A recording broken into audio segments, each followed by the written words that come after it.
You know what it is, First Take on a Tuesday. Good day, people. Thank you so much for hanging with us. Max Kellerman, Stephen A. Smith, Molly Karam. How we doing, gentlemen?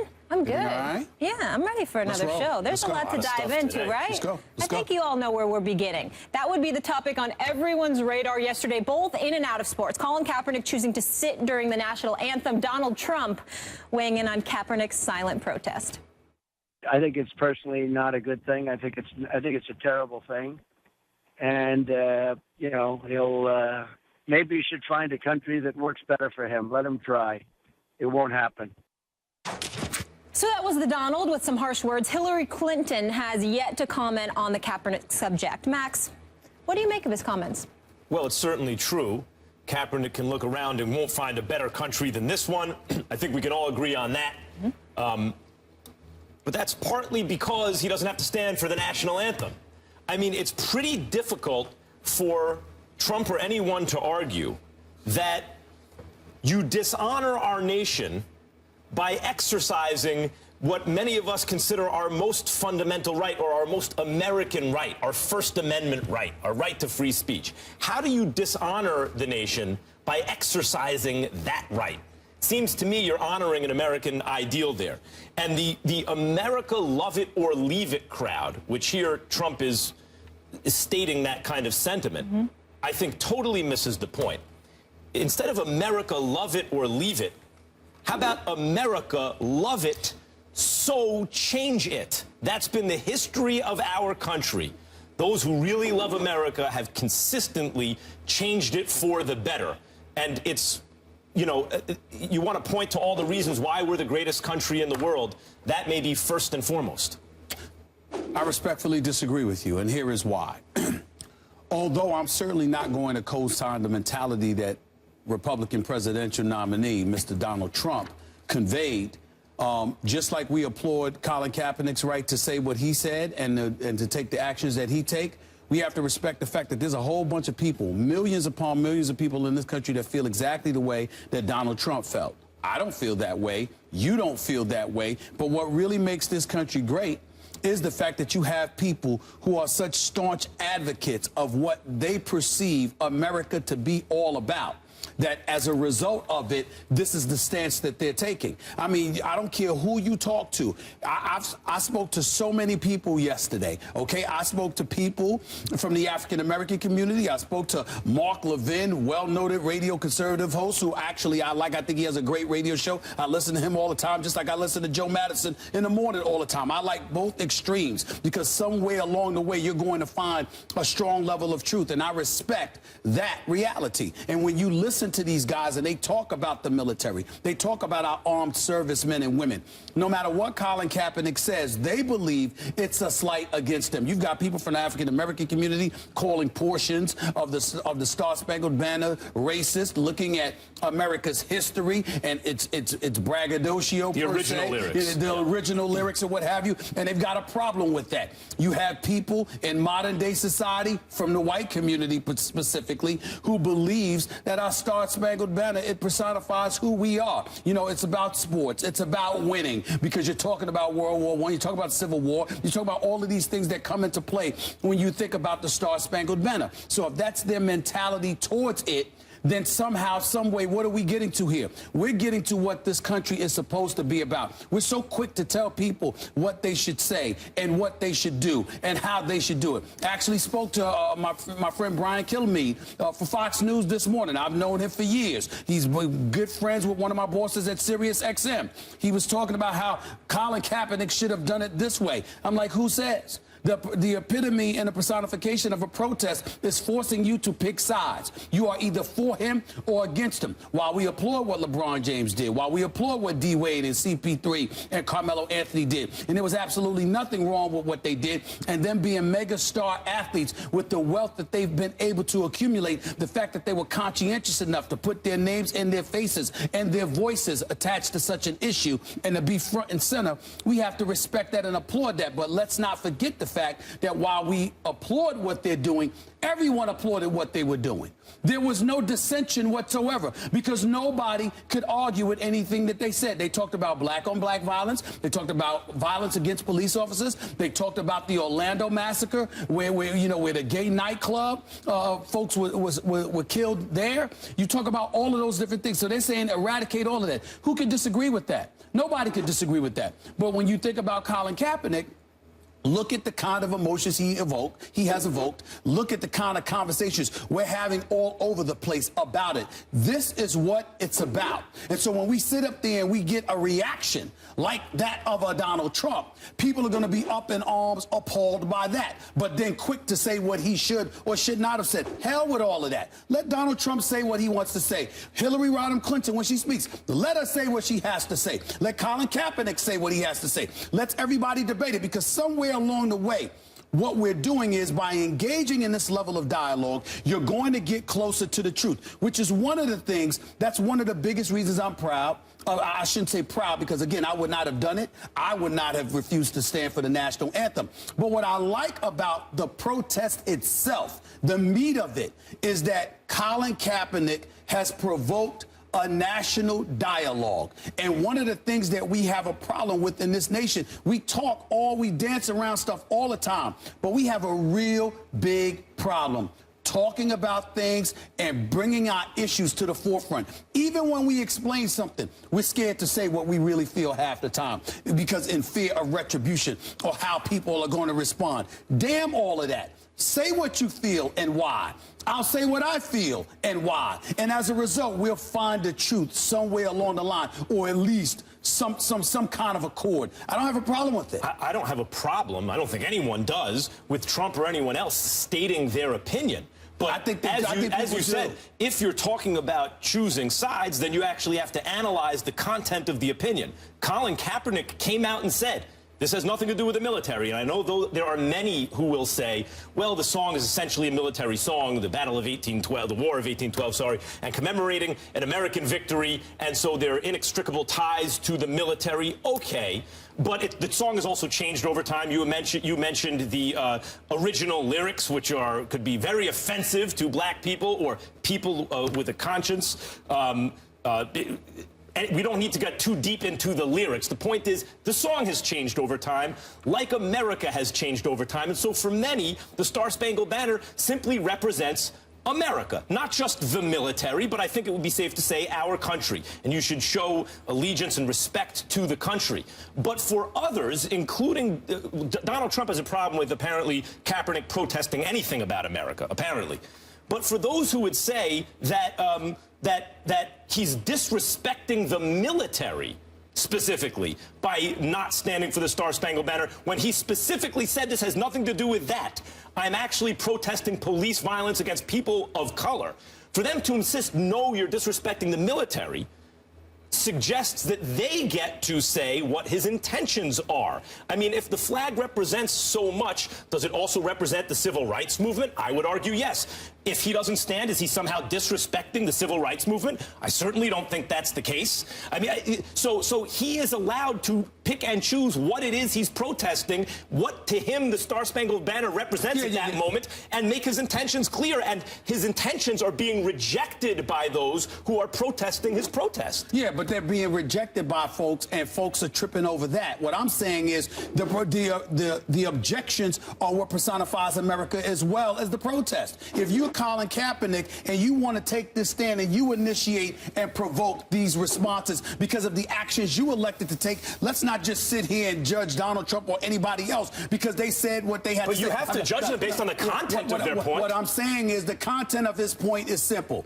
This is how I look at it. When he sat up there, when Donald Trump sat up there and said, find another place to go, find another country to go to, right? You might find that abhorrent. Here's the reality. Tens of millions of people feel that way, which is why I've been telling people for weeks, shut the hell up. Everybody be quiet. Let people speak, because that's how we find out what America is all about. You want me to tell you the biggest reason why America has the problems that it has most of the time? Because we've gotten so politically correct that we're fearful of retribution, of ramifications for our words and actions. And therefore, everybody is sitting up there trying to protect themselves. We've got everybody thinking about their brand. We got everybody thinking about their money. What's going to happen down the line? We got athletes that's making tens, if not hundreds of millions of dollars that are literally scared. What the hell are you scared about? If you already have enough money to feed not just your generation, but a generation of your family members behind you, but you're still scared. That's the mentality. And so when you got somebody like Jim Brown, who shows up on the NFL Network yesterday and talked about how he supported Colin Kaepernick 100%, what did he say?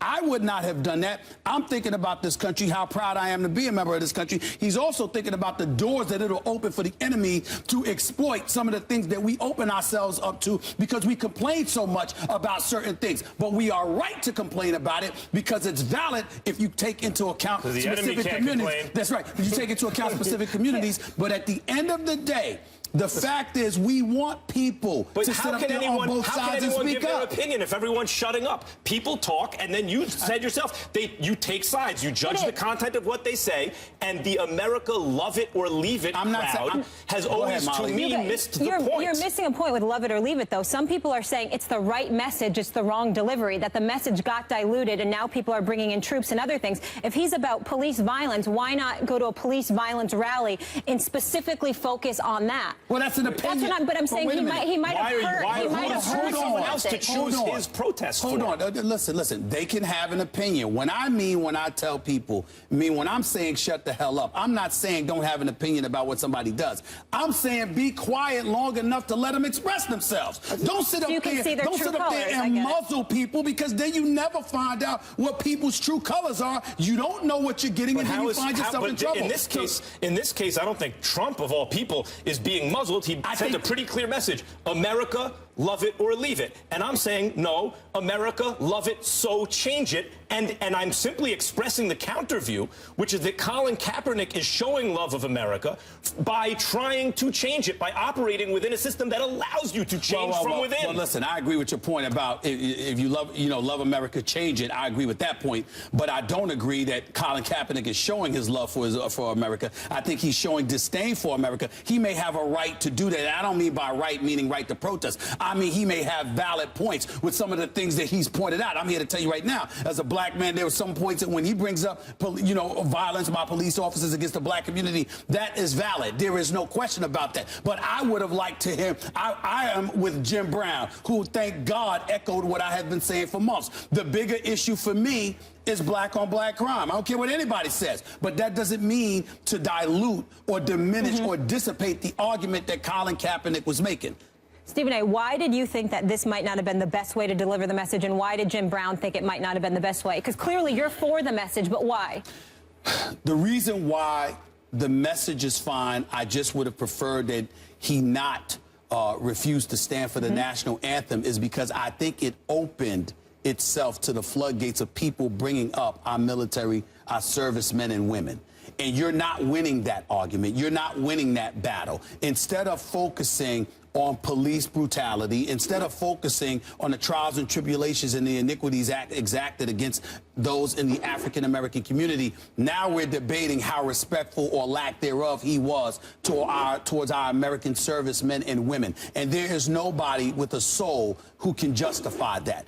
I'm a proud American. I'm a black man. Don't make no mistake about it. But I love this country. You know what I'm saying? There's no place else I would rather be. And I definitely think we should always honor our servicemen and women. And anything that comes across remotely as not honoring them in that way, I'm concerned. The problem is that's a catch-all to intimidate people from protests. But I'm not accusing Colin Kaepernick of doing that.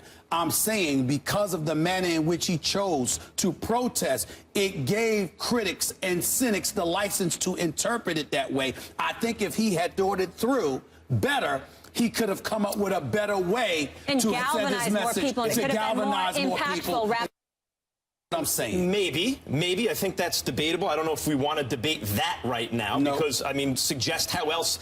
It's not up to the observer, I don't think, to insist upon what the protester is protesting. If the protester makes explicit what they are protesting, why are we then attaching all these other things to it? And when the military is brought up, and the Star-Spangled Banner is much more than just a hymn about a military victory by the United States now, it is our national anthem, so it represents our country, and if he wants to pick and choose what about the country he's protesting, I don't think it's our right to insist, no, in fact, you're not protesting X, you're protesting Y. He's explicit about what he's protesting. It's not right, but it's reality, and you have to take into account reality because the ramifications that await for your action, that await your actions, are something that you're going to have to deal with. And as a lot of times, we sit here and we encourage people to just act, but not think about the consequences. Sometimes, unfortunately, you have to be a bit calculated. Sometimes, unfortunately, you have to think a little bit more before you act because you want to make sure that your message is heard loud and clear in the fashion that you want it heard. Well, except that I'll tell you why that's not the case. To galvanize folks. That's all I'm saying. But I'll tell you why it's not the case, because this is something active you have to do. You have to stand up for the national anthem. It's socially... You're saying no one has to stand up. Well, right, it's socially compulsory, and there's workplace pressure also in this case, not only societal pressure, but in the NFL, and actually workplace pressure to stand up. So that's something he actually has to do. His protest is by not doing something that there is social pressure to do. It's not as though he's protesting by forming a picket line somewhere. He's simply not engaging in behavior. I don't, so to say that his protest is out of bounds, he said, my conscience won't allow me to stand up for this. That is an active piece of behavior he's asked to do. We discussed that yesterday, and we both agreed. We both agreed that it was perfectly within his right to do it, and people were misinterpreting his actions. What we're talking about right now is Donald Trump and ultimately his reaction. And what I'm saying to you is that just like Colin Kaepernick had the right to do what he did, even though I know you're not disputing that Donald Trump has the right to say what he said, you have millions upon millions upon millions of people who are going to feel the way that Donald Trump expressed. Millions upon millions of people's feelings are often wrong. They're you say feelings are wrong, but the premise of their feelings are wrong. The premise of their feelings, etc. All I'm trying to say is that you, as a community willing to stand up and support Colin Kaepernick, have to be prepared to deal with that kind of backlash. It's almost like it's just like being 2 or 3 steps ahead of something. You don't just find yourself, you don't throw yourself into the fire. What you have to do is be prepared to deal with some of the ramifications. We didn't see that coming. Colin Kaepernick didn't consult with anybody, according to him. He felt was right. Some could make the argument that, these questions that are going to be asked. The opening of the football season is the week of September 11th. Ultimately, our military servicemen and women are going to come into the fray. His teammates are going to have to answer these questions. They're going to be bombarded. People are going to sit up there and say, well, you have some who agree with him. There are going to be others that sit there and say, this is a tremendous distraction for other folks. Did you take that into consideration? Did you think about those things? All I'm saying is I don't have a problem with it. You don't have a problem with it. But we're not in a line of fire the way some of those other people are going to be. And that's something to take into consideration as well. There are always good reasons to not do unpopular things. That doesn't mean the unpopular thing is the wrong thing to do, or that it's not important to do it. And when Trump or anyone else essentially makes the statement, America, love it or leave it, we all agree we wouldn't rather live anywhere else. This is the greatest country in the world. Some people say otherwise. Well, I disagree. Not us, in that I case, disagree with them. The 3 of us would disagree with them, as with many others. Most other Americans, the vast majority, hopefully. And yet, one of the major reasons that's true is because we can sit here and say that, and you are not free to say that all around the world.